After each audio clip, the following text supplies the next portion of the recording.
Hello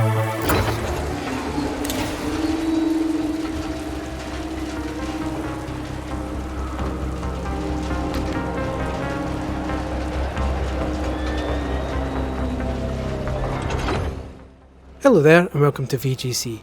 My name's Chris Scullion and this is my review of the Ascent on Xbox Series X and S, Xbox One and PC.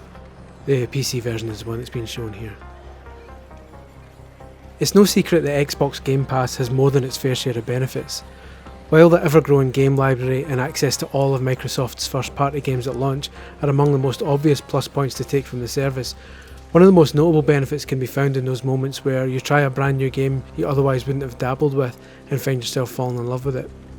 It's fair to say that the Ascent doesn't have a AAA marketing budget behind it, so for some players these will be circumstances under which they'll first try the game, a complete punt on something they aren't very familiar with.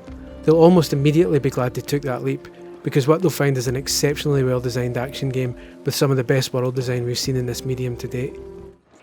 Set in a futuristic cyberpunk world, and that's cyberpunk with a small c, the game puts you in the role of a worker for the Ascent Group, a huge mega corporation that suddenly collapses without warning, leading to anarchy.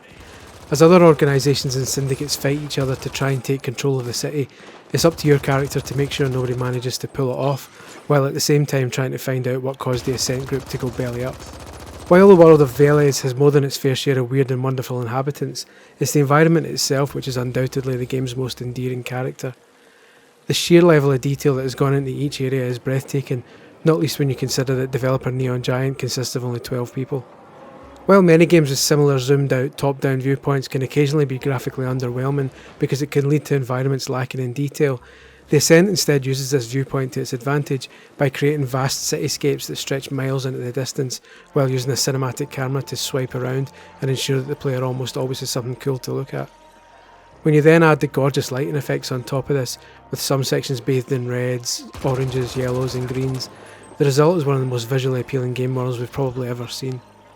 The cyberpunk aesthetic has been done to death in recent years, but rarely has it been handled so well, and rarely has it had us slowly wandering the streets, taking in all the different buildings and signs. This is a world we'd love to explore in more detail in a future sequel.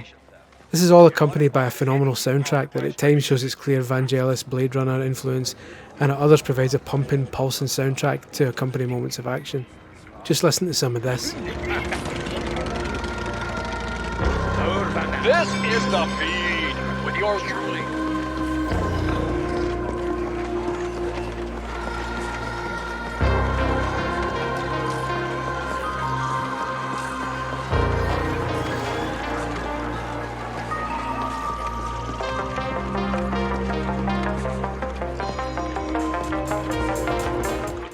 Sightseeing is all well and good, but the main task at hand here is obviously shooting at as many things as possible until your trigger finger goes numb. Rest assured there are plenty of opportunities to do so.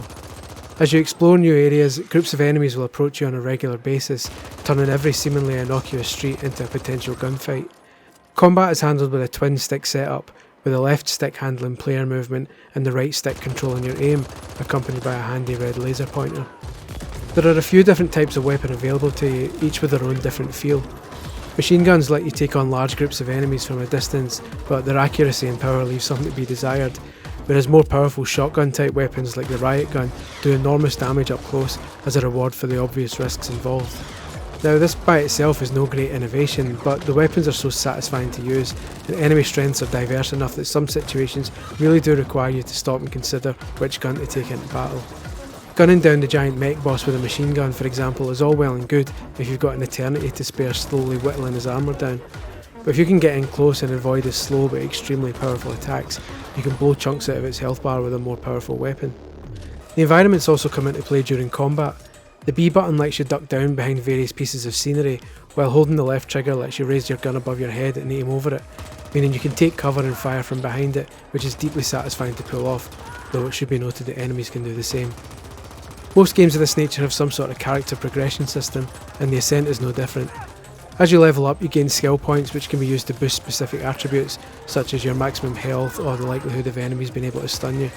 Again, none of this is truly revolutionary, but the true success of the game doesn't lie in its innovation, but in its execution, in more ways than one. As you progress through the game, there will occasionally be moments where a feeling of repetition sets in. Some areas, especially narrower ones on bridges and the like, can feel like you're shuffling forwards, taking on a big group of enemies, shuffling forwards again, taking on another group, and so on until you reach your next objective.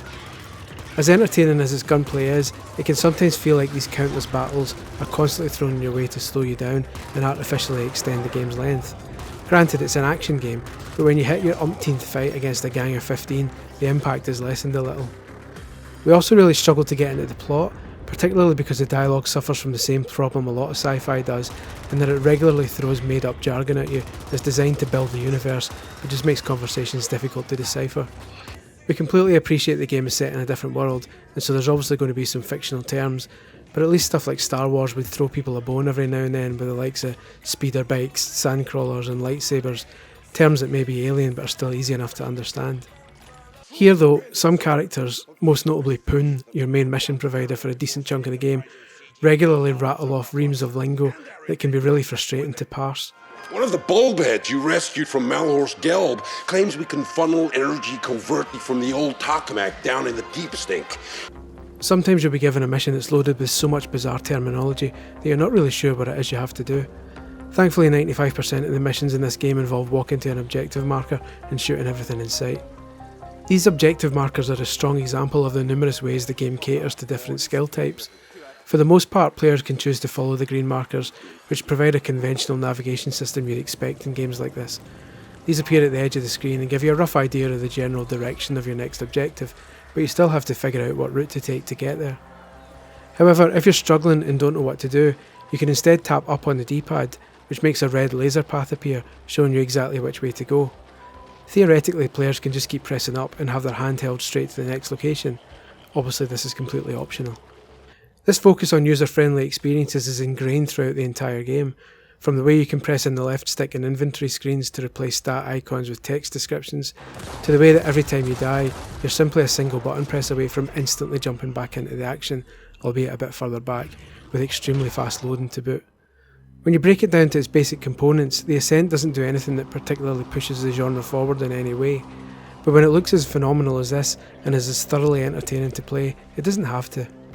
Its fantastically detailed world design and its incredible lighting make it one of the most visually stunning games of its type we've ever played, and while its plot and dialogue can feel like trying to break through Diamond at times, the exploration and combat that flow around it make everything else a real joy.